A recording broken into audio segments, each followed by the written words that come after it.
Ég bið ykkur velkomin 697. funda bæjarstjórnar og segi fund settan. Það eru 8 mál á dagskrá. Það eru 5 fundagerðir, 3 fundagerðir til samþykktar. Það er eitthvað, flokkurinn er eitthvað í þessum gögnum eins og það líti út, þá eru settar undir eins og það sé til staðfestingar, afgreiðslufundur byggingafulltrúa og afgreiðslufundur skipulagsfulltrúa, en það eru fundagerðir sem eru bara til kynningar. En við göngum til dagskrár og orðið er laust fundagerð bæjarráðs og það var 1307. fundur sem haldinn var 18. maí. Orðið er laust fundagerðina. Sigrún, gjörðu svo vel.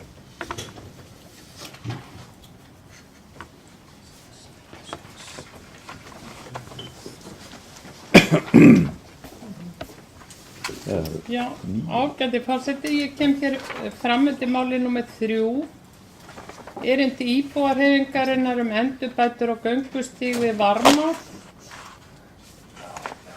Ég óska eftir þessu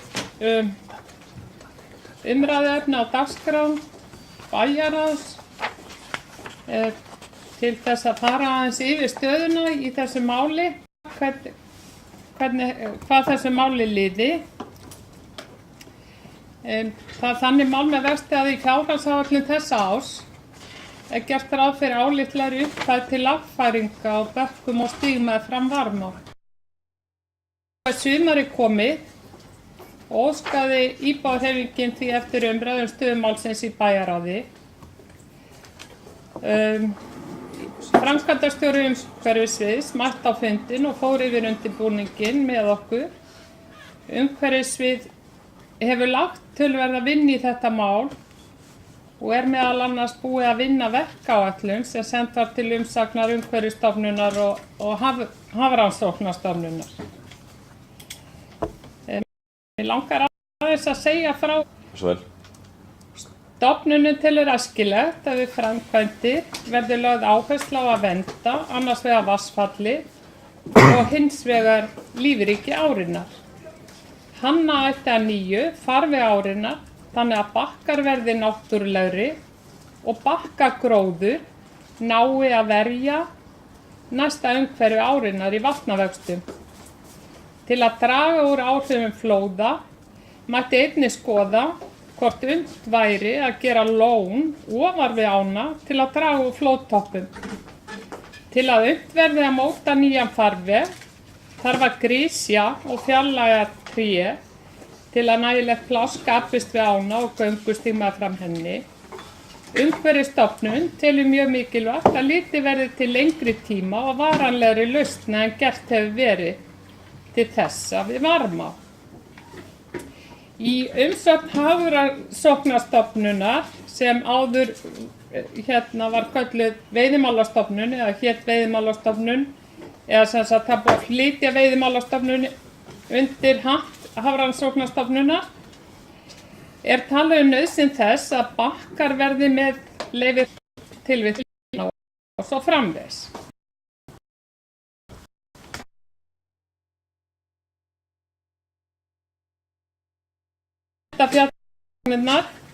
Varmáin hefur lengi vel sætt ytri meðferð.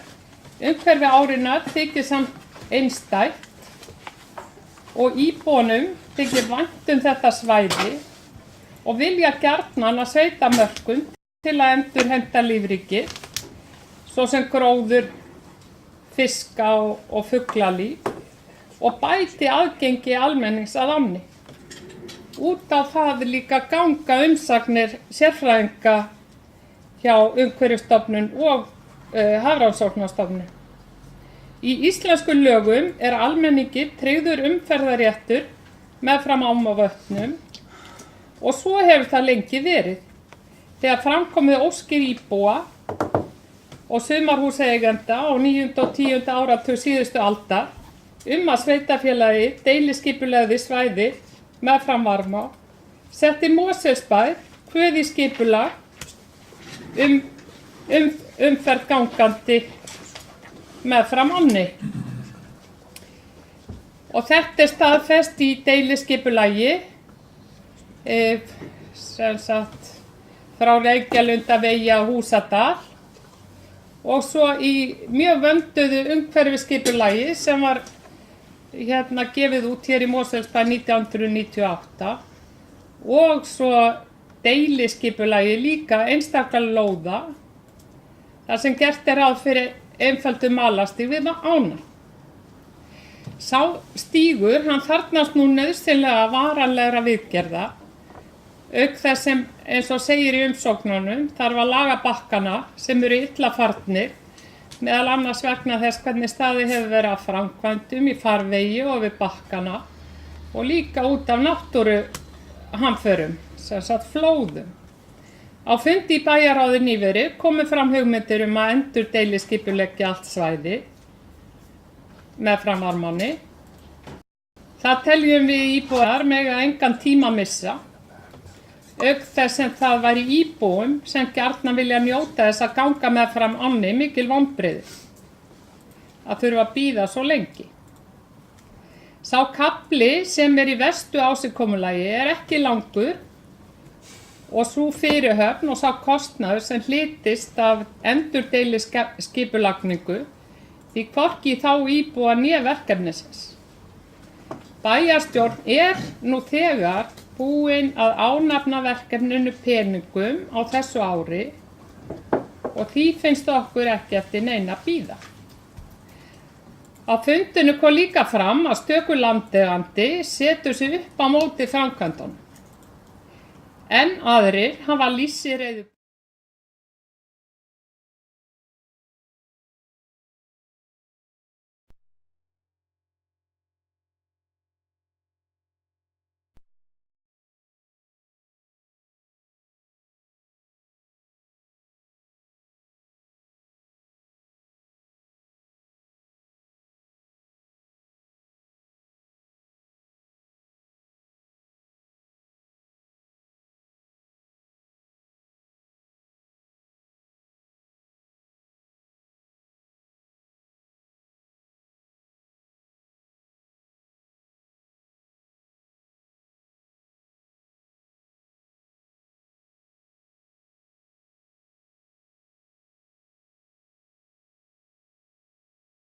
Þessi nálgunin á þessa umræðu, ég finnst hún mjög bagaleg.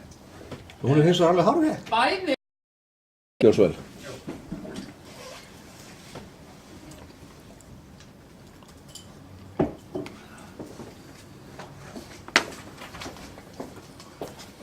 Já, forseti, ég ætla að fá að ræða þetta mál sem hér var drepið á númer 3 fundargerð bæjarráðs frá 18. maí. Fulltrúi íbúareikana fór ágætlega yfir svona ferlið. Það búið að gerast ýmislegt og bæði gegnum tíðina og svo síðustu mánuðum og misserum. Það búið að vera viðræður við landeigendur til að ná samkomulagi færslu á stíg og það eðlilega þurfa að ná svona heildarsamkomulag það til þess að hægt sé að færa stíginn í heild sinni. Slíkt samkomulag nú reyndar ekki í höfn. Það hafa verið dálítið umræður hér á umhverfissviði eins og sagt var hér þegar að forstöðumaður umhverfissviðs kynnti þetta á bæjarráðsfundinum hvernig best að útfæra þetta. Hvort þetta sé best að taka maður á mann aðferðina eða hvort sé hægt að gera breyting á deiliskipulagi og það bara auglýst með sínum venjulega ferli. Þar erum við stödd. Hvernig við ætlum að ná víðtækri samkomulagi við landeigendur sem eiga sinn rétt því að til þess að þetta verði stígur til framtíðar sem við viljum öll að verði þá þarf að færa fjær ánni ásamt ýmsum öðrum tilfæringum, að taka tré, fláið var nefndur hér áðan og fleira. Það er rétt að það er auðvitað að fara að gera sumt strax og við getum notið stígsins en við erum líka að horfa til framtíðar og gera varanlega svo að sé ekki alltaf verið að bjarga fyrir horf þegar kemur flóð. Við erum öll sammála um það. Og við erum bara nákvæmlega stödd þar að það er ekki alveg búið að ákveða hvaða aðferð verði notið til að landa samkomulaginu. Það er ekki hægt að fara af stað bara strax. Þó að það sé til fjármagn og þó að það sé sumar. Það er ekki búið að landa þessu samkomulagi, hvorki með maður og mann aðferðinni, ekki öllu, ekki heildarsamkomulagi. Því slíkt samkomulag þyrfti væntanlega að vera undirskrifað og þá bindandi fyrir húseigendur, viðkomandi húseigendur. Og hinn aðferðin er einfaldlega að auglýsa þetta og þarna erum við stödd að þetta hefur verið mikið hugsað þetta á umhverfissviði hvað besta leiðin er til framtíðar. En við erum öll sammála með viljum góða stífu varma á. Við þurfum ekki að eyða held í miklum tími í það og þetta er í góðum höndum á umhverfissviði talið vera. Búið að fara fram ákveðið vinna, þetta var nú allt farið yfir þetta áðan hérna bæjarfulltrúar og íbúðarhreyfingarinnar, komin álit frá Umhverfisstofnun og Hafrannsóknastofnun og hugmyndur hvað á að gera en þetta er svona dálítið, það þarf að taka þetta samtal við landeigendur og það hefur verið í gangi og síðan verður bara fundið laust og við verðum bara kátt á meðan við bíðum að ég tel. Sigrún, gjör svo vel.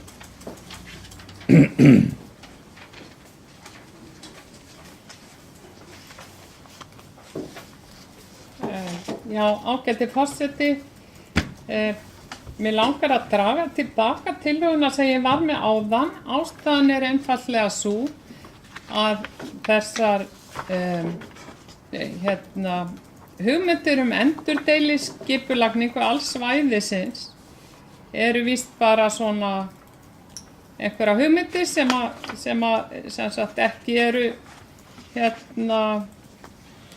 sem ekki er búið að ákveða, þannig að það er ekki tímabært að koma með svona bókun.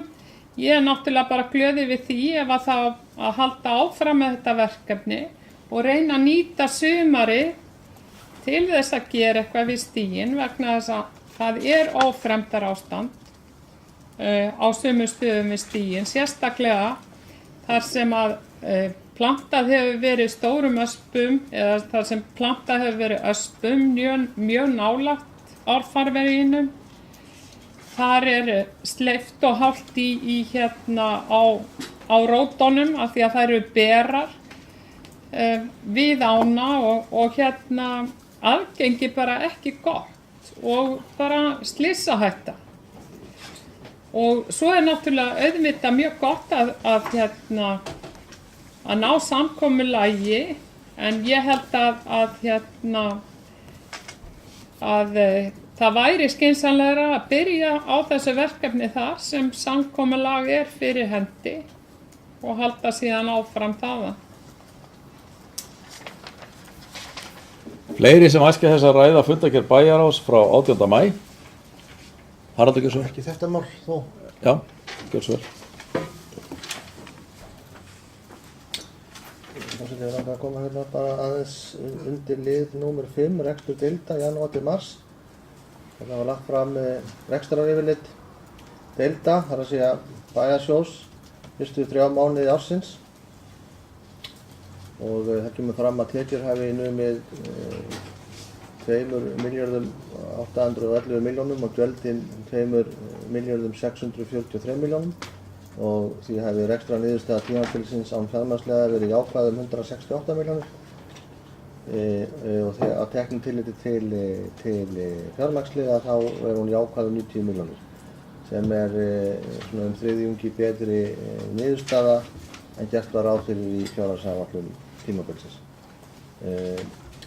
Langar bara að vekja athygli á þessu og ásamt því að það gögn sem fjallar þetta, þar að segja rekstraryfirlit deilda og málaflokka eru nú komin inn á vef bæjarins þar sem að hægt er að skoða þau og bora sig niður í þessum Excel-tölum og sjá nákvæmar hvernig rekstur bæjarins hefur gengið á þessum 3 mánuðum.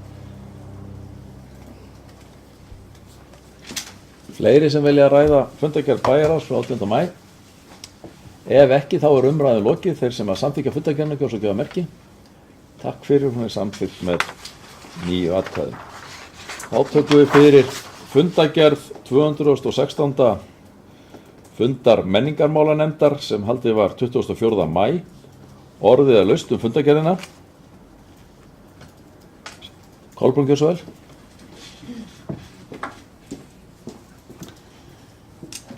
Já, forseti, mér langar bara aðeins að vekja athygli á þessari dagskrá, að drauga dagskrá sem var í mál nr. 2, þar að segja, afmæli Mosfellsbæjar 2017, 30 ára afmæli sem verður haldið upp á með pomp og prakt í ágúst, og þarna liggja fyrir einhvers konar drauga dagskrá sem að, og þarna verður vegleg dagskrá sem að við verkefnastjóri sem heldur utan þetta og þarna er náttúrulega bara hvatning til bæjarbúa að kynna sér dagskrána og taka þátt í þessu þegar að þessu kemur. Þannig að mér langar bara svona vekja athygli á þessu, undirbúningur er hafinn og við getum bara láta okkur byrja að hlakka til fyrir þessa stóru afmælisveislu. Og bara það sem ég vildi vekja athygli á. Sigrún, gjörðu svo vel.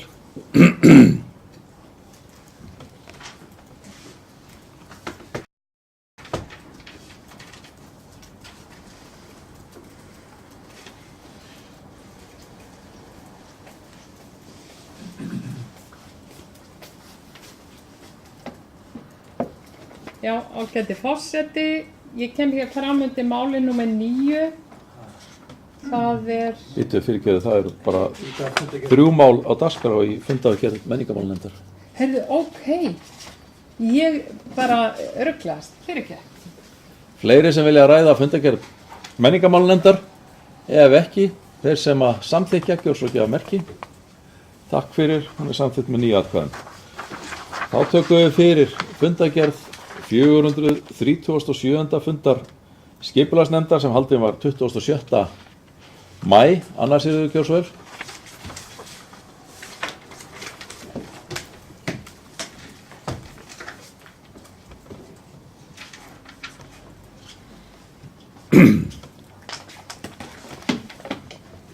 Forseti, ég ætla að fá að taka hér til máls undir 12. lið þessara fundargerðar. Brekkukot í Mosfellsdal, tillaga að deiliskipulagi. Hérna samþykki skipulagsnefnd erindi, það er sem sagt hún skipulagsnefnd ákveður að vísa því til skipulagsfulltrúa að vinna að breytingum á aðalskipulagi vegna þeirra staða í Mosfellsdal sem skilgreindir eru sem stök íbúðarhús. Það er afgreiðsla þessa fundar. Í minnisblaði skipulagsfulltrúa sem lá fyrir á þessum fundi eru taldar upp nokkrar leiðir til að bregðast við erindinu sem að snýst það að það er óskað eftir að byggja fleiri hús eða hús á lóð sem í Brekkukoti. Þessar leiðir sem skipulagsfulltrúi leggur til eru, með leyfi forseta, ég ætla að fá að lesa þér leið 1, skipulagsnefnd hafnar erindinu á þeim forsendum að beiðni brjóti í bága við stefnu aðalskipulags sem stök íbúðarhús. Leið nr. 2, skipulagsnefnd heimila breytingu aðalskipulag þessum einstaka reit ef nefndin velur þessa leið gæti verið fordæmisgefandi aðgerð að ræða. Leið nr. 3, skipulagsnefnd heimila breytingur á öllum þeim stöðum sem skilgreindir eru sem stök einbýlishús í Mosfellsdal í aðalskipulagi en þau eru 4 talsins. Og leið 4, skipulagsnefnd heimila breytingu á öllum þeim stöðum sem skilgreindir eru sem stök einbýlishús í Mosfellsbæ í aðalskipulagi en þau eru á annan tug talsins. Þetta eru þær leiðir sem að skipulagsfulltrúi leggur til að skipulagsnefnd geti farið og þá lá einnig fyrir álit höfundar aðalskipulagsins sem komst að þeirri niðurstöðu þegar honum var falið að gefa umsögn þetta erindi. Og niðurstaða höfundar aðalskipulags er, með leyfi forseta, fjölgun íbúðarhús á landareignum þar sem í aðalskipulagi eru skilgreind stök íbúðarhús á landbúnaðarsvæðum er ekki í samræmi við gildandi meginreglu aðalskipulagsins að sporna við myndun íbúðarsvæða í dreifbýli sem erfitt og kostnaðarsamt er að þjóna og er því í andstöðu við markmiðum hagkvæmni í rekstri bæjarfélagsins. Og nr. 2, breyting í tiltrú utan þéttbýli.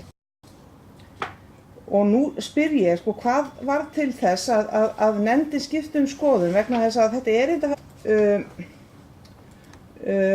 og mér finnst að vita hvað verður til þess að þarna skipti skoðun. Af hverju virðist nefndin ekkert gera með niðurstöðu höfundar aðalskipulagsins, því að hún mjög neikvæð gagnvart þessu og þá langar mig að vita af hverju kýs skipulagsnefnd að gera ekkert með þá niðurstöðu. Og ég verð að segja, bara sem svona leikmaður í þessu, þá finnst mér þetta alltaf sérkennilegt, sko, hvernig staðið að þessu. Þess að í mínum huga þá aðalskipulag svona stefnumarkandi plagg sem að setti fram eftir mikla og góða vinnu fjölda fólks og þá eðlilegt að ein af nefndum bæjarins taki þá ákvörðun upp á sitt einsdæmi eftir að hafa fengið eitt erindi að leggja í þá vinnu sem að kosta jú bæði peninga og tíma að breyta aðalskipulagi án allrar umræðu á vettvangi kjörinna fulltrúa að minnsta kosti. Breytingartillagan fer náttúrulega í sitt lögformlega ferli í framhaldinu, en mér finnst málið bara sérkennilega vaxið þetta að sko, mér finnst það að breyta aðalskipulagi kannski kalla á aðeins meiri umræðu og þetta gengur greinilega í berhögg við stefnu aðalskipulagsins sem náttúrulega stefnumarkandi plagg fyrir þróun bæjarfélagsins.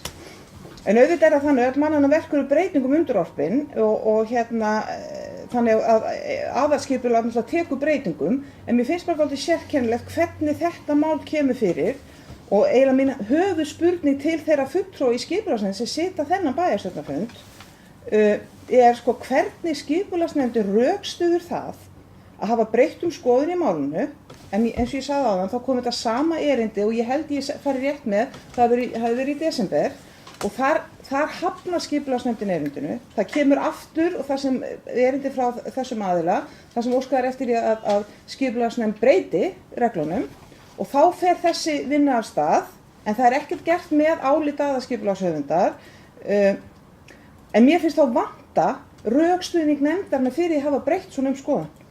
Sérstaklega vegna þess að þau ganga gegn áliti sem þau fá hjá höfund aðalskipulags. Og sá rökstuðningur kemur ekki fram í bókun nefndarinnar í afgreiðslu þessa máls. Þannig ég óska eftir að þeir sem sitja í skipulagsnefnd hér við þetta borð komi upp og skýra aðeins fyrir okkur hvernig við komast að þessari niðurstöðu. Bjarki, gjör svo vel.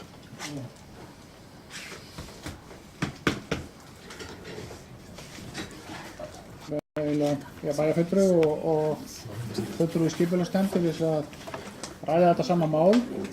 Í fundargerð skipulagsnefndar sem var númer 12. Það rétt að þetta nú búin að vera dálítið lengi í kerfinu eða þannig, í skipulagsnefnd. Þetta var snúið mál. Þetta byrjaði nú sem umsókn lögbýli og það út af fyrir sig var sérstakt eignarhald eða snúið svona, hvað var það eignarhald? Síðan eins og þetta var nú rakið hér áðan var það þannig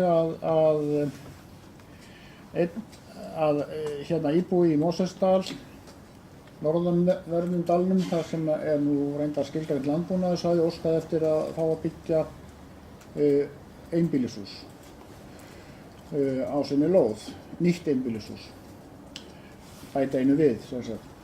Nú, samkvæmt aðalskipulagi var það ekki heimilt. Það þannig að það ákveðið flokkur þarna í Mosfellsdal og reyndar víðar heldur í Mosfellsdal þar sem að ekki gert ráð fyrir að verði bætt við fleiri einbýlishúsum. Við höfum kallað þetta bollur af því þetta merkt svona eins og hringir í korti af aðalskipulaginu. Þetta 4 einbýlishús, eða 4 einbýlishús. Þessi aðili sem sótt þetta íbúi í Brekkukoti í Mosfellsdal var svo eini sem hafi sótt slíkt. Það var engin sýnilegur áhugi hjá hinum aðilunum. En svo í Reykjavík áfram þá var leitað, þetta var nú talað þetta áðan, leitað álits frá skipulagshöfundi í hvað varðar aðalskipulagið og hann benti á að þetta væri nú íbúðasvæði. En það kannski ekki alveg rétt að hann hafi verið mjög neikvæður hérna. Hann verið erfitt að þjóna þessu. Það nú ekki hægt að segja það, held ég. Þetta öll þessi hús nú í alfaraleið, meðal annars þetta hús sem íbúin að sækja að bæta við húsið. Það var líka talað eins og Raggi var hér áðan að það væri fordæmisgefandi. Svo í kominu var niðurstöðu skipulagsnefndar síðastliðinn föstudag. Það var þannig, það var nú einn hlykkurinn í þessu máli að skipulagsfulltrúi var beðinn að fara við málið og hann gerði það þannig eins og hér var rakið áðan að hann setti eiginlega upp kosti þá sem að skipulagsnefnd stæði frammi fyrir. Leið 1, leið 2, leið 3 og leið 4. Og það var þetta ákvörðun nefndarinnar að taka það. Niðurstaðan var svo að leggja til að verði gerð breyting hvað varðar þessi 4 hús, þannig að það verði þá hægt að sækja eða sem sagt byggja á þessum 4 lóðum. Þó var nú rætt á fundinum það nú sagt þannig, orðað einhvern veginn þannig það sem aðstæður leyfa að vera ekki sjálfgefið að þessi 4 hús. En það kom ekki til greina að taka bara þennan umsækjandi, en það hefði það verið vissulega fordæmisgefandi fyrir hina aðilana ef þeir skyldu einhvern tímann hafa hug á því þeir landeigendur að byggja á sínum lóðum. En þetta var eftir mikla skoðun, þá var þetta niðurstaðan að leggja til að verði lagt breytt aðalskipulagi sem er vissulega stór ákvörðun, og það er rétt sem sagt var hér áðan. Vissulega stór ákvörðun því það er náttúrulega stefnumótandi plagg og miklar og stórar ákvarðanir teknar í aðalskipulagi og sumt mjög erfitt að hnika til. En eftir að hafa grannskoðað þetta mál þá töldum við að þetta væri ekki veigamikil breyting sem myndi ekki hafa fordæmisgildi heldur nema þá í litlu mæli. Þetta var ekki veigamikil breyting. Þetta væri ekki erfitt að þjóna þarna nýju húsi, það myndi nú standa mjög nálægt því húsi sem nú þegar er komið á þessa lóð. Veit ekki hvort ég á að halda lengra hérna í þessu máli núna. En þetta var sem sagt niðurstaða nefndarinnar sem var samþykkt mótatkvæðalaust og hún er auðvitað til fundargerðin öll er til umræðu þetta mál og önnur á þessum fundi.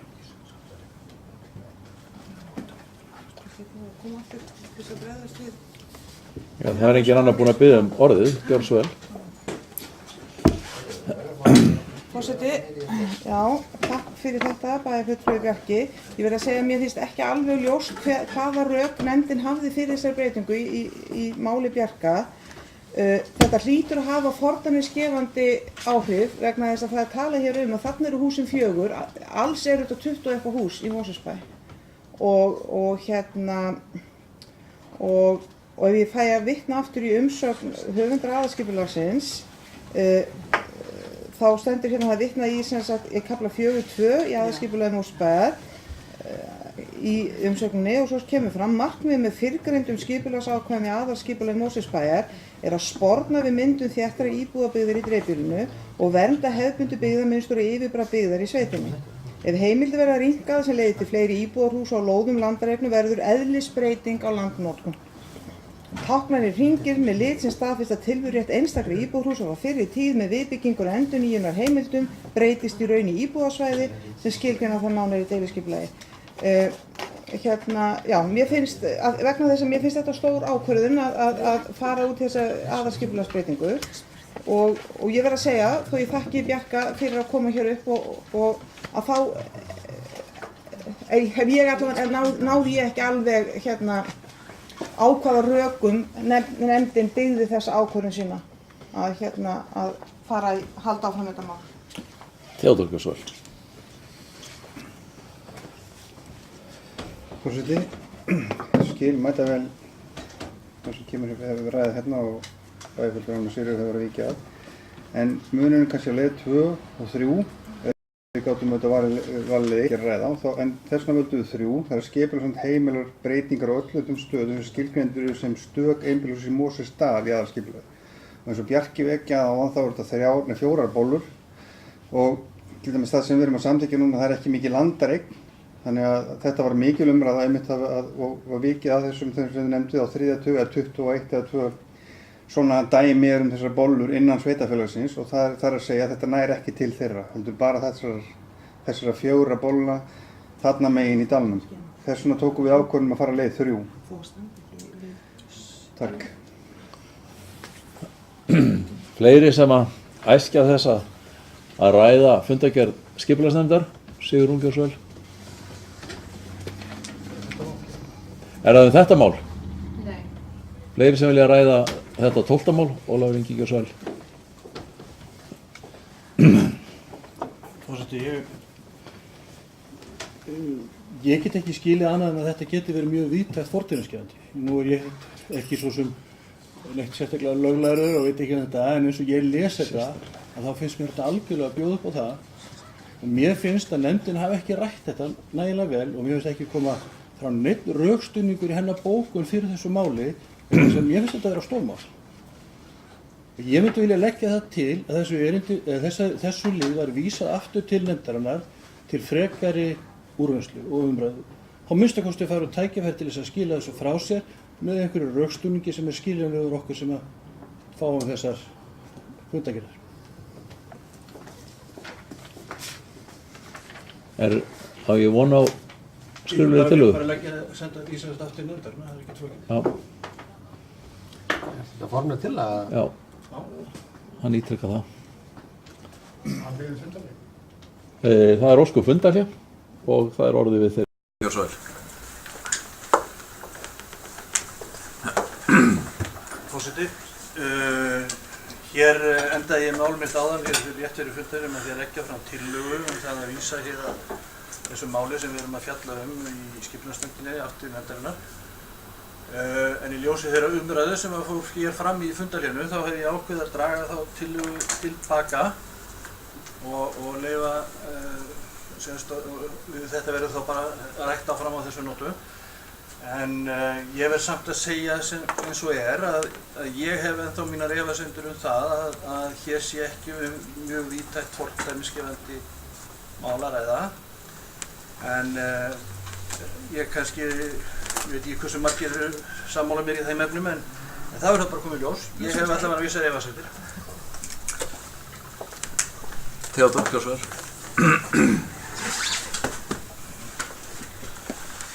Já, takk Ólafur. Þegar þú vísaði nú í fundarhléið og hvað við ræddum hérna á þeim tíma þá er ekkert annað að taka aðeins undir það að við hefum getað haft gögnin svona skýrar og kannski meiri takt við það sem við ræddum á nefndafundinum en svo það sé líka sagt að þá tekur þessi ákvörðun okkar eða þessi leið 3 sem við völdum miðar við þær bollur sem merktar þessum íbúðarhús í dalnum. Það sé sagt hérna en ég tek undir og ég tekið pínu fyrir því frá skipulagsnefnd, við tökum það til okkar að gögnin hefðu mátt vera, hvað ég segja, ítalegri það sem fór fram. Það er kannski full, þegar maður sér það svona í þessu samhengi, þannig ég skil vel niðurstöðu ykkar eða þess sem þið komið fram hérna. En einhugum varum í nefndinni, þannig að ég þakka þetta trösti við þetta samtal okkar hérna í fundarhlíðinu. Takk. Fleiri sem að vilja ræða þetta 12. mál? 12. málið, Björnsvel.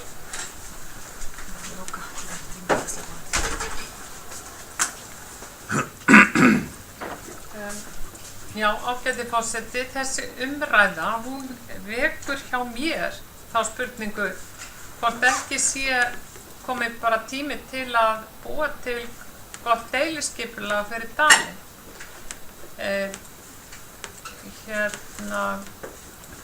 Mér finnst ég að hafa heyrt að allavega einhverjir hafa rætt að það væri sem sagt komið kannski tími til að deiliskipuleggja en ég veit svo sem ekki hvernig þessum deiliskipulags málum er háttað í dalnum þannig að það væri kannski gott að fá svolítið yfirlit það. Haraldur Björnsvel. Þessar síðustu ræðu og bara vekja athygli á því að hér erum að ræða norður hluta dalsins sem er aðskipulagt sem dreifbýli, norðbúnaðarsvæði. Ef að bæjarstjórn og skipulagsnefnd taka ákvörðun það að breyta því í þéttbýli þá vantilega koma grundvöllur því að fara að huga deiliskipulagsmálum, ekki eins og staðan núna. Fleiri sem að vilja ræða 12. mál fundargerðar skipulagsnefndar? Ef ekki, þá lít ég svo á umræðum 12. mál sé lokið. Orðið er laust fundargerðina öðru leyti, Sigurður gjörðu svo vel.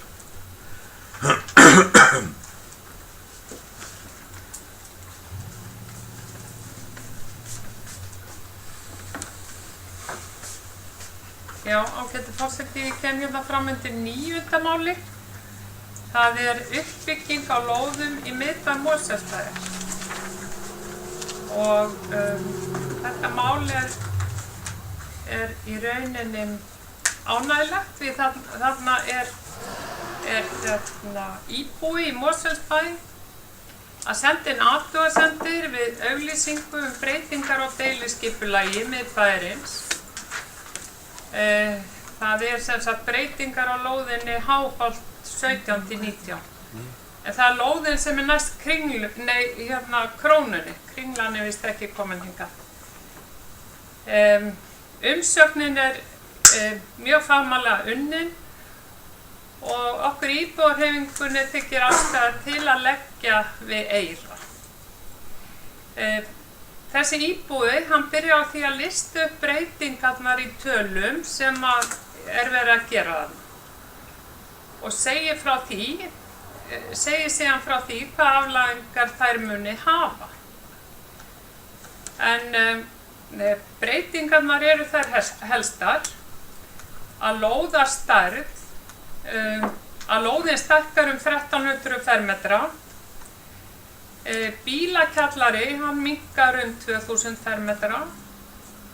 Bílastæðum í kjallara fækkar úr 134 í 50 og bílastæðum á lóð fjölgar úr 20 í 70.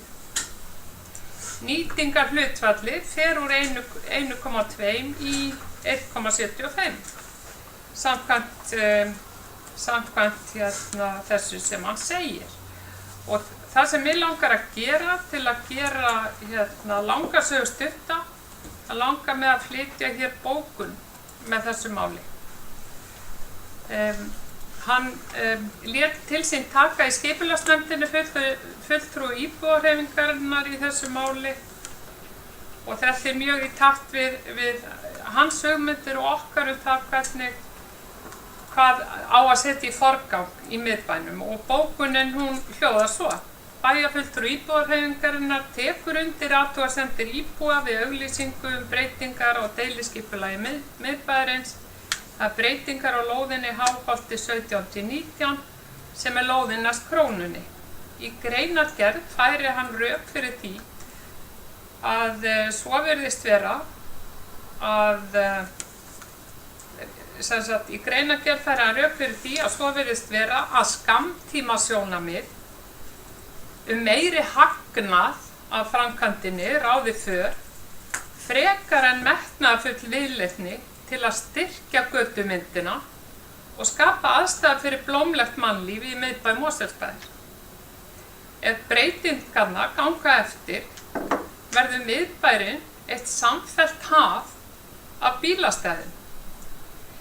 Fram kemur síðan í athugasemdunum að þetta sé nú einu sinni miðbærinn okkar sem ekki ætti að hafa yfirbragð verslunarkjarna í úthverfi, heldur lýsa metnaði, þjóna mannlífinu og vera í samhljómi við yfirlýsta stefnu Mosfellsbæjar heilsueflandi og grænt umhverfi. Þessum athugasemdum erum við í athugasemdum íbúans við þetta deiliskipulag.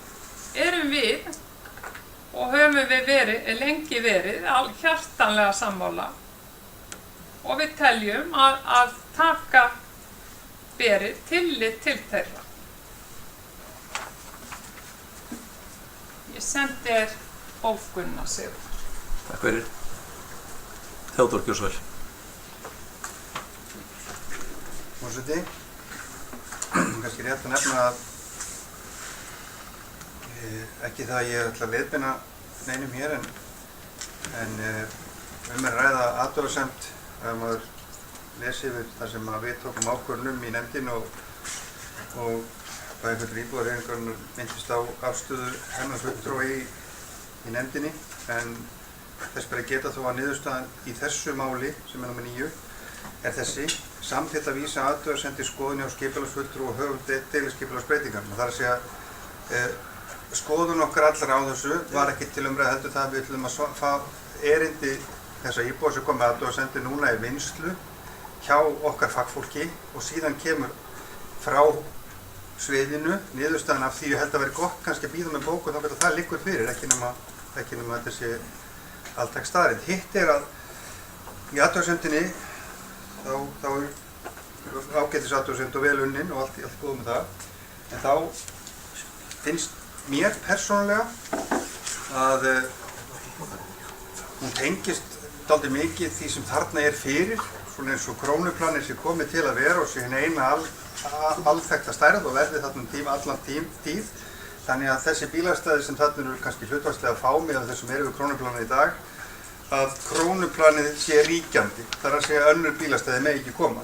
Ég vil miklu frekar sjá þetta í einhver því samhengi að þeir sem eiga það krónuplanið og það sjá jafnvel tækifæri því að í framtíðinni breyta nýtingunum þar, auka byggingamagni, jafnvel fara hún í jörðunni eins og aðrir eru að gera þarna. Þannig að ég sé tækifæri líka í þessum bílastæðum, en mér finnst þetta ósanngjarnt við þá sem er að koma að þurfa að taka tillit til bílastæði sem er. Tek þó undir með Íbúðahreyfingunni og öðrum sem hafa talað um þetta. Þetta er ekkert skemmtilegt að sjá þetta hafa bílastæðum. En ég gerir ráð fyrir því ef eins og bæjarfulltrúi Sigurður nefnir að hagnaðarsjónarmið sé ráðandi í öllum ákvörðunum mannanna, að þá munu þeir líklega sem eiga krónuna á krónuplanið og hefa ráðstöður eftir því fara að hugsa á svipaðan hátt og byggja eitthvað út. En ég held að sé rétt að bíða eftir niðurstöðu, eins og við öll í nefndinni, við erum að bíða eftir niðurstöðu fagfólksins og ég held að sé rétt að bíða eftir við verum að bóka mikið það. En við vitum að þessu afstöðu Íbúðahreyfingarinnar, en allt í góðu. Ég sé allavega ekki ástæði fyrir mína part að svara því sérstaklega, við höfum gert það nokkrum sinnum áður, sko. En við vísum þessu til fagfólksins okkar og bíðum eftir niðurstöðu, hana ættum við svo að ræðum sérstaklega, finnst mér. Takk fyrir. Fleiri sem að vilja tjá sig 9. mál? Stendur þessi bókunni, ljósið þessa? Málið er ennþá í vinnslu. Sigrún.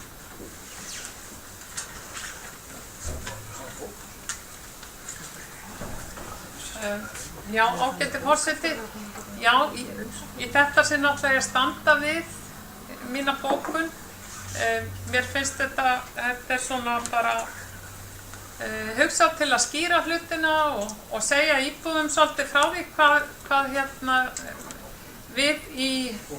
nefndirnar eru að spá og spekuleira. Þannig er þessi bókun hugsuð og þess vegna vil ég láta hana standa.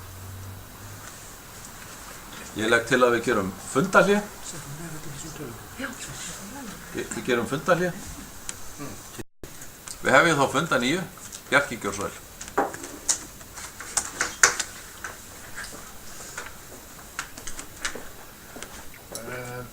Forseti og ágætis bæjarfulltrúar, það er hérna bókun á bæjarfulltrúanum DFF-lista mál númer 9, fundargerð skipulagsnefndar. Bókun er svohljóðandi: bæjarfulltrúar DFF-lista benda á að málið er í vinnslu á umhverfissviði og kemur aftur til umræðu í skipulagsnefnd og síðan í bæjarstjórn. Þetta hefur verið sett í fundarritara. Takk. Fleiri sem vilja ræða fundargerð skipulagsnefndar? Sigrún, gjörðu svo vel.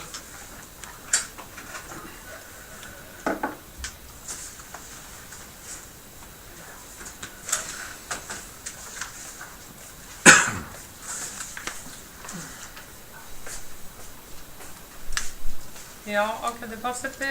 Ég kem hér fram undir málinu númer 10. að deiliskipulag miðbæjar, breyting á deiliskipulagi miðbæjar Háholt 16 til 24. Og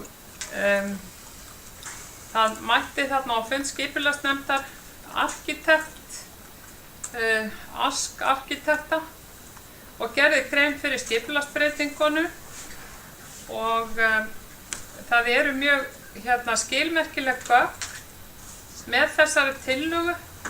Mikið af afstöðumyndum og eitt og annað sem gerir manni kleift að átta sig vel á því hvernig þetta mun líta út þarna á þessum reið.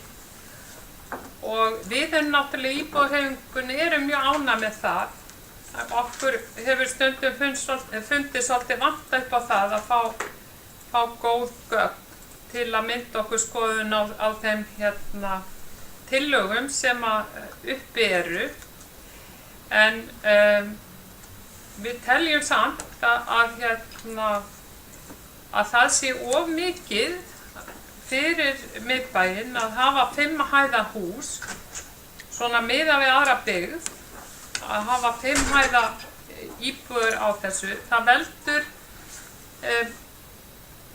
veldur meiri, það er bara vindmyndandi, eða hvað ég get kallað það. Það bara veldur meira roki og það hentar ekkert voðalega vel í miðbæ Mosfellsbæjar. Nóg er roki nú samt í miðbænum. Eins þætti okkur líka vænt að fá afstöðumynd til viðbótar af byggingum sem gert er ráð fyrir við Háholt 16 held ég að sé reiturinn, það sem menningarhús og kirkja eiga að vera. Bara til þess að fá heildarmyndina og almennt væri af því að verið er að skipuleggja miðbæinn og það eru framkomnar þessar tillögur, bæði þarna og hinum megin og svo þessar gömlu tillögur kirkju og menningarhús. Það væri mjög gagnlegt til þess að átta sig á heildarskipulaginu að fá góða afstöðumynd af öllu þessu sem þarna á að vera. Þetta er nú einu sinni miðbærinn okkar eins og sumir hafa sagt og þess vegna mjög mikilvægt að sjá þetta í samhengi. Þannig var það.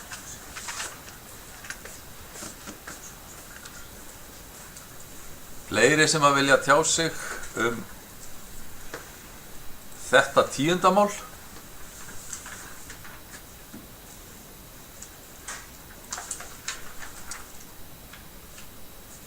Ef ekki, þá er orðið laust önnur mál fundargerðar skipulagsnefndar.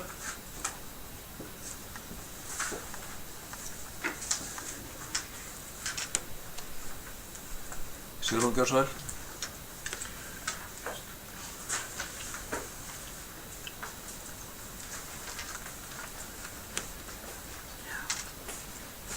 Já, ágæti forseti, ég kem hér fram undir máli númer 13, Bugðufljót 21, umsókn starfsmannabúðir.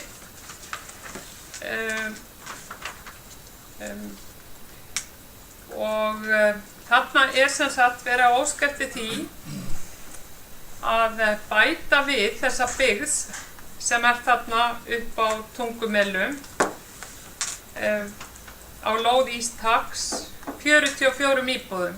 Það eru þarna 88 íbúðir fyrir og það er greinilegt að það er ekki búið að afgreiða þetta út úr nefndinni, en okkur íbúðarhreyfingunni þykir ástæða til að bera upp tillögu og hún hljóðar svo: bæjarfulltrúi íbúðarhreyfingarinnar gera tillögu sinna bæjarstjórn samþykki ekki þá niðurstöðu skipulagsnefndar að heimila, eða sem sagt það er ekki búið að heimilega. Jú, það er búið að heimilega. Bæjarfulltrúi íbúðarhreyfingarinnar gera tillögu sinna að bæjarstjórn samþykki ekki á niðurstöðu skipulagsnefndar að heimila Ístaki að fjölga herbyggjum í starfsmannabúðum við Bugðufljót 44, en þau eru nú 88. Ástæðan er að íbúðarhreyfingin telur að húsnæði og ófrágengið umhverfi þess sé ómannúðlegt og fráleit að Mosfellsbær hýsi slíka starfsemi.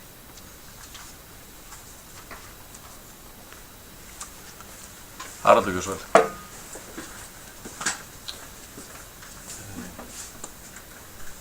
Forseti, varðandi þetta mál hér starfsmannabúðir á Leirvogstungu Melum. Það eru fordæmi fyrir því að Mosfellsbær hafi veitt leyfi fyrir starfsmannabúðum sem þessum. Í síðasta uppgangsperiódu hér í okkar ágæta landi þá voru einmitt veitt leyfi fyrir starfsmannabúðum á þessum sama stað. Það gekk vel.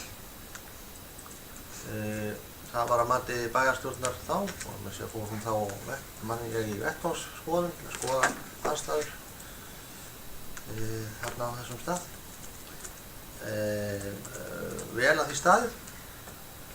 Þarna erum að ræða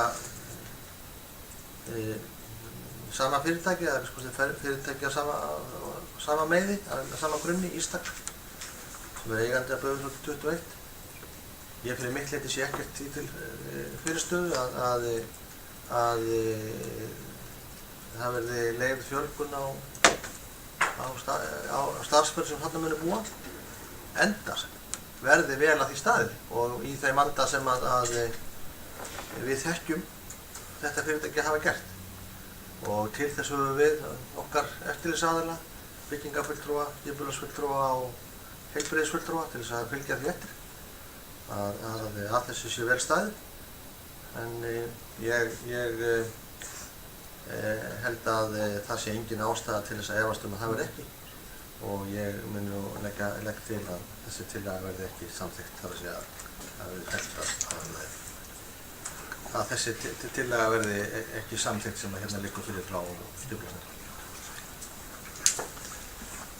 Sigrún, ertu búin að senda tillöguna? Nei, við langar aðeins að taka til máls. Já, ég held að það væri gott að fá tillöguna sem fyrst, þannig að ef hún er tilbúin, sko. Já, hún er það. En svo er orðið þitt. Þetta er varinn.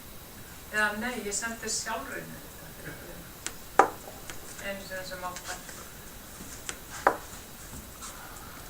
Þið sjálfur sér að bíða þær eftir, það er ekki einhver sem.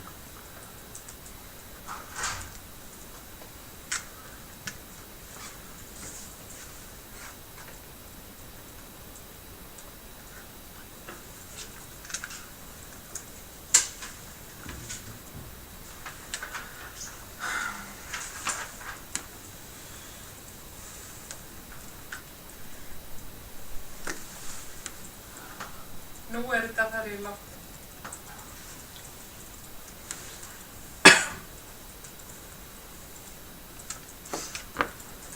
Veðurspáin í Bergen.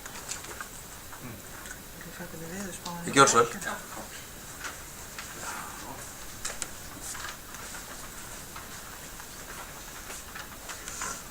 Ágæti forseti, ég get ekki annað að vera ósammála bæjarstjóra varðandi það að þetta sé vel að þessu staði. Þetta eru svona gámabúðir á Berangri.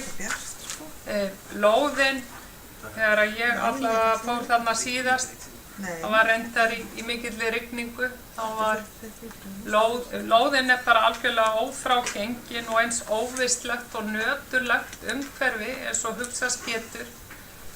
Þarna er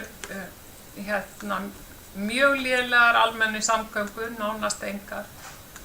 Og mér finnst líka bara vanta upplýsingar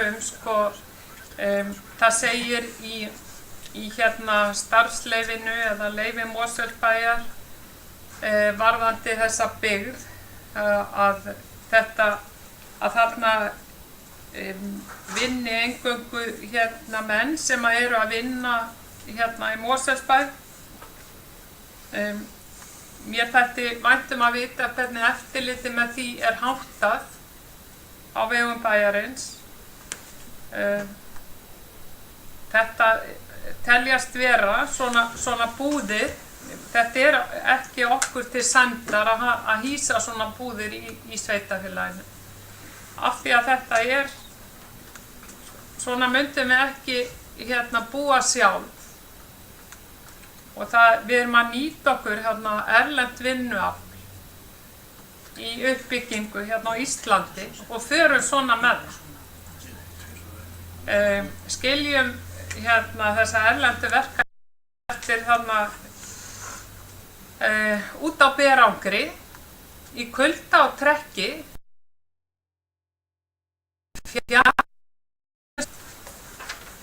Fleiri sem að vilja tjá sig, Haraldur Gjósvöld. Já, forseti, finnst mér einhvern veginn svona pínlindi öll á því að sé að vera að tala niður til, eða niður starfsemi sem þessa. Það nú starfsmannabúðir og svona sem vel þekkt fyrirbrigði. Íslendingar hafa nú gegnum árin þurft og viljað búa í slíku húsnæði upp á hálendinu víðsvegar. Allar okkar virkjanir, allar okkar verkefni þar eru unnin með slíkum hætti. Það eru starfsmannabúðir núna til dæmis á Húsavík í tengslum við verkefni sem þar nú verið að vinna sem ég man nú ekki hvað heitir í augnablikinu. Þeistareykir. Já, Þeistareykir annað en ég er að tala verkefni sem fyrir þar sem við verðum að gera jarðgöngun í gegnum Höfðann og verksmiðjuna þar. Bakka, já, akkurat. Og þar eru starfsmannabúðir líka. Þar búa nú líka Íslendingar og svona lagað bæði verið nauðsynlegt og þarft. Það að segja að þarna eru fólk sem kemur hingað á húsum og frjálsum vilja, vill vinna hér í ákveðin tíma og ekki með sína fjölskyldur með sér en hérna í ákveðin tíma, hefur þarna ágæta aðstöðu. Þetta eins og að gæta þess að það sé farið eftir lögum og reglu og það og til þessu höfum við okkar embætti, byggingarfulltrúa, skipulagsfulltrúa og heilbrigðisfulltrúa. Ég treysti þeim embætti mjög vel til þess að fylgja þessu máli eftir á þann rétta hátt sem það fjalla. Þannig að ég sé enga ástæðu til þess að skipta skoðun það. Ég finnst þetta í sjálfu sér bara meðmæltur því að þessi starfsemi fá að vera með þessum hætti þarna. Enda reynsla fyrir því að það hefur tekist vel til. Anna Sigríður Gjósvöld. Þið nefndu þetta aftur út. Forseti, ég kem upp undir sama máli. Bara við vitum að þetta mikið, þetta eru karlmenn, einir og ferð sem koma hingað og vinna.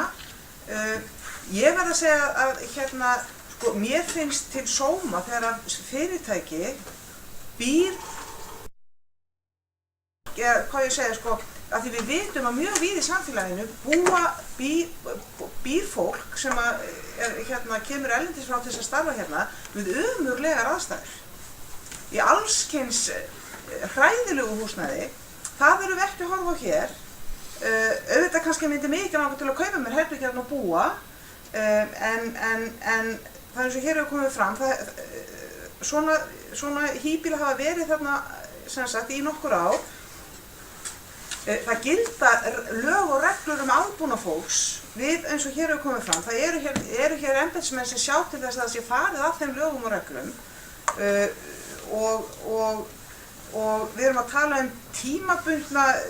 tímabundna dvalarstæði fólks sem kemur hingað til að vinna og ég treysti því að þarna séu allar reglur og öll lög uppfyllt og ég hef ekki ástæðu til þess að telja annað og hef ekki heyrt annað en að það hefði gengið vel að reka þessar búðir hérna sem fyrir eru þarna.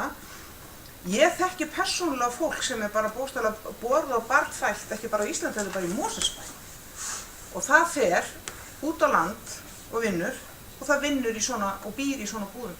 En reyndar styttra fyrir það heim, það þarf ekki að fara suður til Evrópu til þess að hitta fjölskylduna, En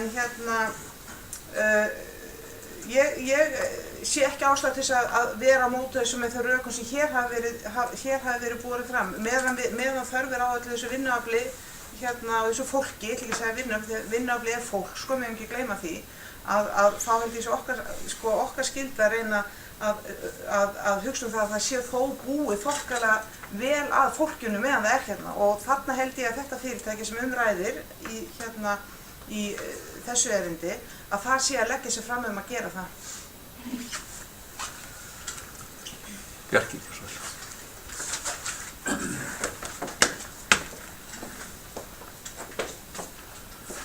Já, bæjarfulltrúar og forseti, þar á meðal, ég kemur fram undir undir sama máli, það er nr. 13 í fundargerð skipulagsnefndar, Buðuflót 21, umsókn starfsmanna, búðir.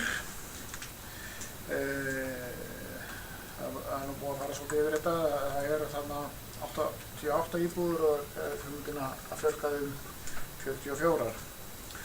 Og það var heimilað þegar að fullnægjandi gögn liggja fyrir. Og það er búið að reykja það fullnægjandi gögn, þetta fer í gegnum ákveðið ferli hér, heilbrigðisfulltrúi, byggingafulltrúi, það þarf að huga að málum eins og eldvörnum og fleira. Og við þurfum að treysta embættismönnum sem að sjá þessa hluti bara almennt í sveitarfélaginu að það gangi allt eftir. Það er mikill uppgangur í byggingariðnaði sem stendur og þar á meðal í Mosfellsbæ. Það er treyst á erlent vinnuafl sem þarf auðvitað hús og skjól og við hefum fengið mjög slæmar fréttir af húsakynnum þeirra þar sem þeir búa í ósamþykktu húsnæði við mjög slæman kost. Þetta er þó allt annað dæmi. Þannig að ég sé ekki annað en að þetta geti nú verið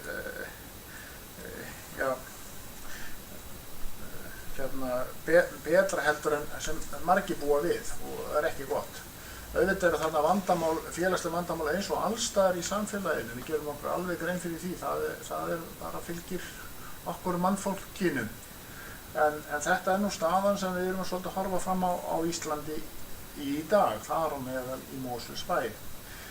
Og þetta hefur nú tíðkast og reynir að vera eini kosturinn til dæmis þegar var verið að virkja hérna upp á hálendinu. Það er bara alla virkjanir, það byggðist á vinnubúðum og vinnuskálum, líka í álverinu Reyðarfirði, það var samskonar húsakynni fyrir fólki sem þar vann. Þannig að ég held að þetta sé nú bara það besta sem gert er og þetta er allt eftir reglum líka, ekki gleyma því. Það er nefnilega mjög, eins og við vitum öll, mjög margt sem er ekki gott í húsnæðismálum meðal annars hjá erlendu vinnuafli. Við fengið mjög slæmar fréttir bæði hvað var það leigu og hvað var það bara heilbrigðis aðstæður og húsakynni almennt vegna þess að það er verið að búa í húsakynnum sem eru bara ekki samþykkt og ekki boðleg. Þetta er þó annað. Takk fyrir. Sigrún Gjórsæl.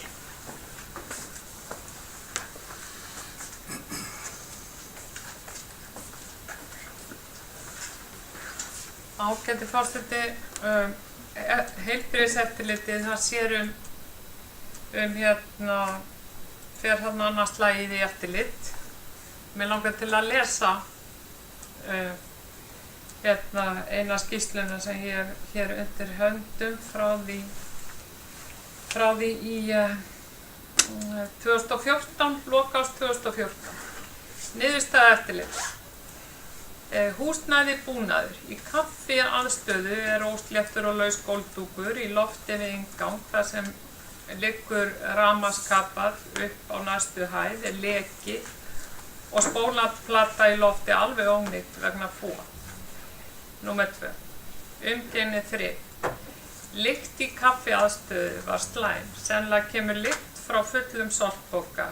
Rými þar sem er salerni, ræsting og geymsla er óþrifalegt með slæmri umgengni og drasli í þeim. Skipta þarf gólfdúk í kaffiaðstöðu, stöðva þar leka og skipta loftplötu í lofti við inngang þar sem liggur rafmagnskapall upp á næstu hæð. tæma sorpós og svo framvegis, taka þar til og þrífa í lokuðum rýmum þar sem er salerni og ræsting og geymsla og svo framvegis. Og mér finnst þetta ekki fara lýsingar. Við höfum ekki hugmynd það, sko, þeir eru Ístakar búið að starfrækja þessar búðir síðan 2007 og ég hef ekki séð neinar upplýsingar það hversu lengi fólk býr þarna, hvort að þetta er tímabundið úrræði eða hvort mennirnir búa þarna árin saman. Ég myndi til dæmis vilja vita það. Vegna þess að þessi menn eru með lögheimili í Mosfellsbæ og ef að þetta er tímabundið úrræði þá þurfum við líka að hljótum við að þurfa að fylgja því eftir að það sé þannig að fólk sé ekki að búa árum saman við þessar aðstæður. Svo er það líka þannig að mennirnir sem þarna búa þeir náttúrulega greiða leigu fyrir þetta húsnæði.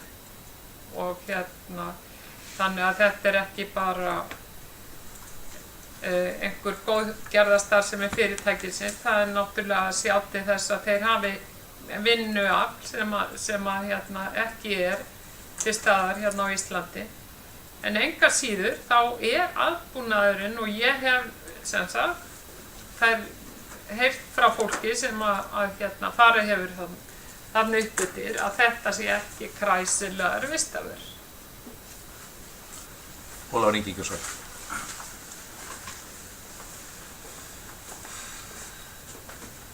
Forseti, ég reikna með að þessi umræða hafi verið hafin af hálfu bæjarfulltrúa og íbúahreyfinganna í góðum tilgangi. Þar sem að hún, eins og örugglega við berum velferð fólks yfir höfuð fyrir brjósti og viljum að það sé vel að því búið, sérstaklega því fólki sem kemur hingað til skammra dvalar og til að vinna hér í verkefnum. Þannig nú að það með svona vinnubúðir það hægt að standa bæði vel og illa þeim. Og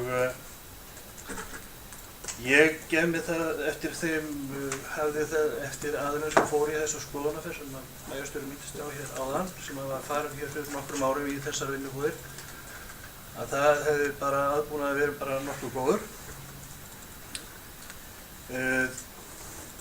En skulum hafa það í huga að þarna er fólk til skamms tíma. Skamms tíma getur auðvitað verið kannski hálft ár, heilt ár með einhverjum hléum. En það er enginn að fara að búa í þessu. Ég reikna ekki með að neitt fáist skráð lögheimili þarna í þessu vinnubúðum. Það er þá þannig. Allavega, ég hef allavega minni áhyggjur af þessu heldur en þessu ósamþykkta húsnæði sem er hér í verkstæðum og vöruskemmum víðsvegar á höfuðborgarsvæðinu og víðar. Það sem er ekkert eftirlit er, ekkert brunaeftirlit, ekki neitt, ekki heilbrigðiseftirlit. Þessi fólk býr í slysagildrum. Ég held að þessar búðir sem eru þó undir þessu eftirliti og eru sem sagt opinberlega samþykktar, að það sé meira öryggi og það sé meira auðvitað getur komið upp á svona hluti sem ekki í lagi eins og lykt úr rusladalli eða gólftúkur laus og svona. Það er bara væntanlega hægt að finna það á langflestu vinnustöðum. Ég veit ekki betur en til þess að hér á þessu vinnustöð sem við erum núna þar er bara eitthvað að smygla og í svo er verið að laga það. Það er bara gott. En ég hef þá reynslu, ég hef nú sjálfur búið í svona vinnubúðum 3 sumur á mínum yngri árum. Og eitt skipti meðal hans í vinnubúðum sem að Ístak var með.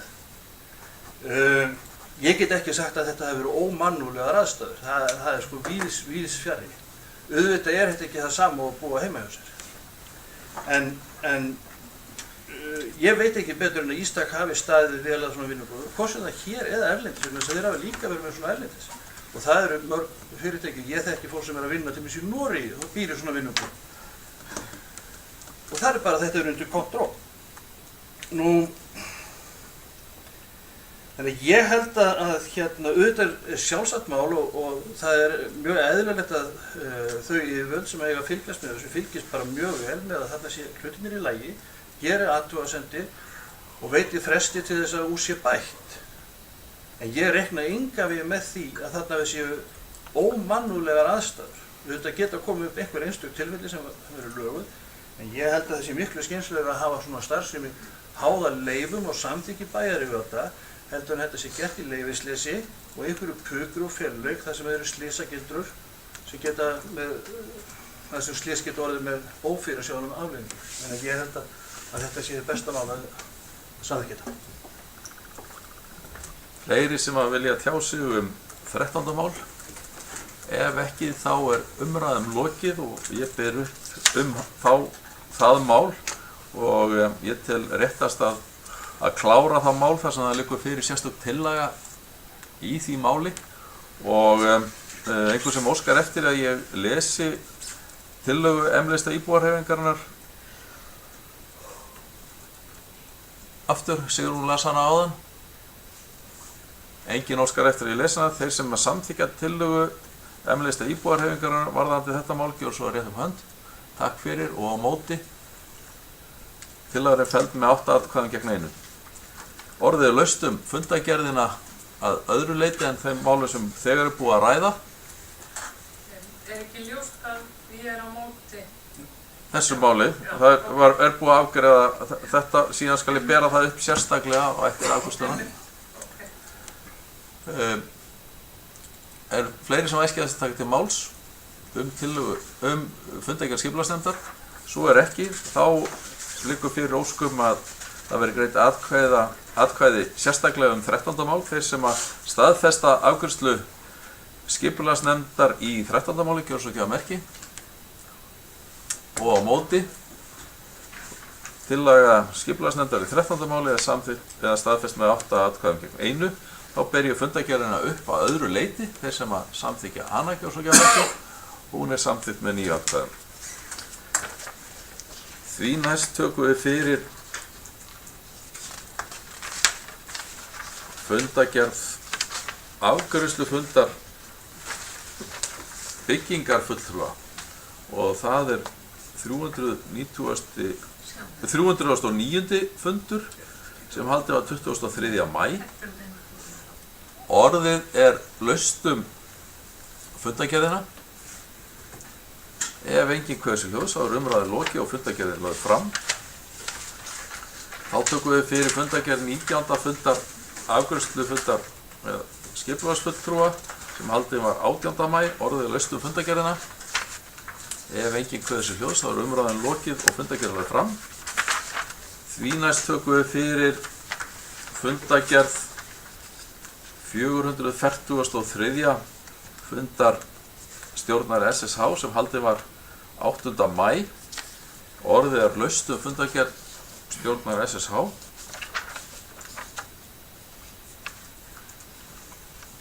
Ef enginn kveður sig hljóðs, þá er umræðum lokið og fundagerð lögð fram. Þá kemur að fundagerð 375. fundar stjórnar Sorpu sem haldið var 12. maí. Orðið er laust fundagerðina. Ef enginn kveður sig hljóðs. Sigrún, gjör svo vel, fyrir ekki.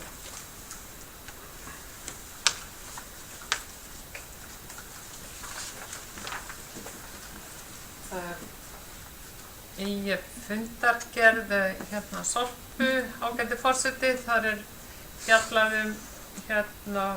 svona ýmsar hugmyndir hvernig eigi að hirða plast og hvernig á að standa því og hinnar ýmsu leiðir eru skýrðar og meðal annars er talað eina leið sem er kölluð, ég man það ekki, Kópavogsleiðin. Seltjarnarneslausnin, Seltjarnarneslausnin. Eða Seltjarnarneslausnin, frekar Kópavogs. Bæði. Já, ok. En sko, ég er endur svona yfir þetta og mér fannst það ekki alveg skýrt í hverju hún fælist. Veist þú þetta? Kolbrún, gjör svo vel.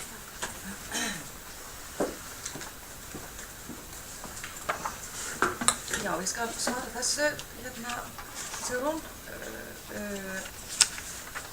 Við sem sagt hófum tilraunaverkefni í árið 2016 til 1 árs. Það var í var í maí 2016, þá hófum við tilraunaverkefni á Seltjarnarnesi sem fælst í því og fælst í því ennþá að setja sem sagt allt plast í sérstakar poka, minnst þærstærðar af plastpokum og íbúinn sem að fær plastpokan afhendan, hann getur safnað plasti í pokan og sett hann í orkutunnuna, gráutunnuna. Og þegar að komið er með tönnuna úrganginn upp í móttökustöðinu Gufuleysi þá er pokarnir flokkaði frá og þannig plastið flokkað frá.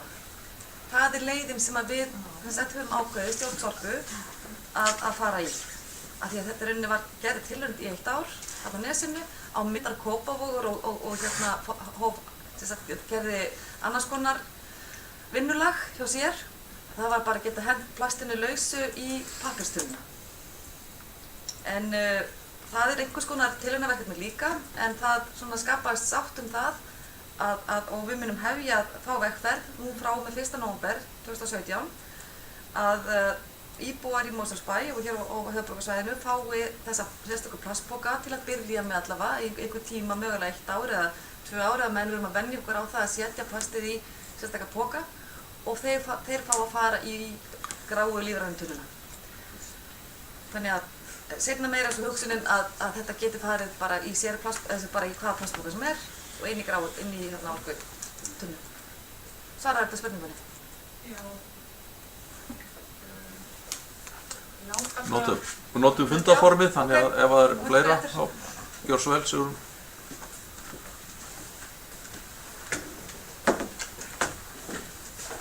Já, ágæti forseti, fyrir nokkrum árum þá tók Mosfellsbær þátt í verkefni og fór í samstarfið með Gámafélagið og með grænutunnuna. Og ég reyndar hef síðan verið með grænutunnuna og í hana setur maður allan málma, allan pappír og allt plast. Er orkutunnan eitthvað sambærileg eða? Það er bara lífverðrótum. Já, það er bara lífverðrótum. Þannig að, en það er bara svo miklu þrifalegra finnst mér og kannski bara auðveldari lausn að vera með svona græna tunnu Gámafélagsins. Kolbrún, gjör svo vel. Já, forseti, það var hugsunin að fjölga ekki endilega tunnum fyrir utan hvert hús, heldur að nýta þær tunnur sem fyrir eru. Ég er sjálf með tunnur líka sem ég kaupi í áskrift hjá Gámafélaginu sem að tekur plast, en þeir sem hafa bara gráu tunnuna, þess að hún ferði út með þitt rusl og búin að taka þá frá vandalega pappírinn og setja í bláu tunnuna og taka svo skilagjaldsplastið frá og fara með það niður í Sorpu. Hitt sem eftir stendur er það sem við erum að tala að fara í plastpoka og fari ofan í með almenna ruslinu. Þetta er leiðin og það var, markmiðið var að við séum ekki að fjölga tunnunum en þú ert að gera, hefði gert og margir hafa gert. En svo þjónusta sem að sveitarfélagið er að bjóða upp á er þessi leið og það hefur sýnt sig og eins og kemur fram í þessum gögnum sem fylgja málinu að það er góður árangur af þessu eins og á Nesinu. Fólk en þetta er náttúrulega kynna vel og benda fólki á hvaða aðferðir á að nota og þeir hafa bara verið nokkuð sáttir við niðurstöðurnar úr þessu. En þetta er ekki sér tunna, hrein og fín tunna með plastið heldur. Þetta er vissulega plastpoki sem hún setur plastið allt í og ofan í með almenna sorpinur. Fleiri sem að vilja ræða fundagerð stjórnar Sorpu.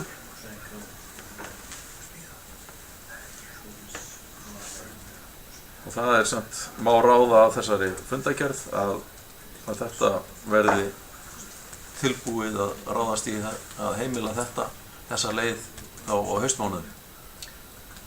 1. nóvember eins og stendur hérna. En það kemur svo í ljós hvort að það er það sem miðað við. En ef fleiri æskja þess að geta þetta máls þá er fundagerð lögð fram og við tökum fyrir fundagerð síðustu fundagerðina sem er hér til kynningar og það er fundagerð 850. Fundar stjórnar Sambands íslenskra sveitarfélaga sem haldið var 19. maí. Orðið er laust fundargerðina. Anna Sigríður Björnsson.